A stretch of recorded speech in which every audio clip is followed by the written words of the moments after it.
அனைவருக்கும் கல்வி கிடைப்பது உறுதி செய்வதே திராவிட மாடல் ஆட்சியின் நோக்கம் என்று முதலமைச்சர் மு.க.ஸ்டாலின் தெரிவித்துள்ளார்.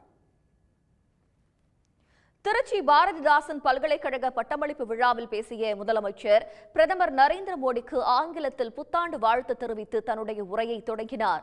சிறந்த கல்வி நிறுவனங்களின் எந்த பட்டியலை எடுத்தாலும் அதில் தமிழ்நாடு கல்வி நிறுவனங்கள் இருக்கும் என்ற ஸ்டாலின், இந்தியாவின் தலைச்சிறந்த 100 பல்கலைக்கழகங்களில் 22 தமிழ்நாட்டில் உள்ளதை சுட்டிக்காட்டினார்.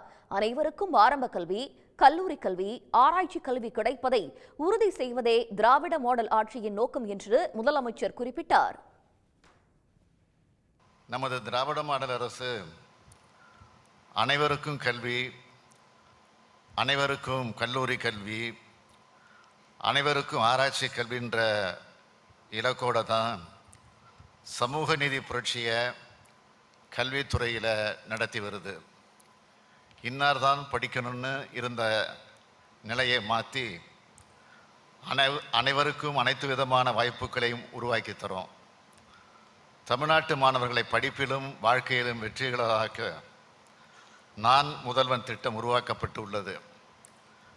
உயர்கல்வி மாணவர்களின் சிந்தனைகளுக்கு ஊக்கமளிக்கும் வகையில் சிஎம் ரிசர்ச் கிராண்ட் ஸ்கீம், உயர்கல்வி மாணவர்களின் சிந்தனைகளுக்கு ஊக்கமளிக்கும் வகையில் சிஎம் ஃபெலோஷிப் ப்ரோக்ராம் ஆகிய திட்டங்கள் செயல்படுத்தப்படுகிறது. அனைவருக்கும் ஆராய்ச்சி கல்வி என்ற குறிக்கோளுடன் சமூக நீதி புரட்சியை கல்வித்துறையில் திராவிட மாடல் ஆட்சி நடத்தி வருகிறது எனவும் அவர் கூறினார். தமிழ்நாடு அரசின் புதுமை பெண் திட்டத்தின் கீழ் சுமார் 3.5 லட்சம் மாணவியர் உயர்கல்வியில் சேர்ந்திருப்பதாக குறிப்பிட்ட முதலமைச்சர் மு.க.ஸ்டாலின், இன்னார்தான் படிக்க வேண்டும் என்ற நிலையை மாற்றி அனைவருக்கும் அனைத்து விதமான வாய்ப்புகளை திமுக அரசு உருவாக்கி தருவதாக தெரிவித்தார். உடனுக்குடன் செய்திகளை தெரிந்து கொள்ள சன் நியூஸ் பெல் ஐகானை கிளிக் பண்ணுங்க.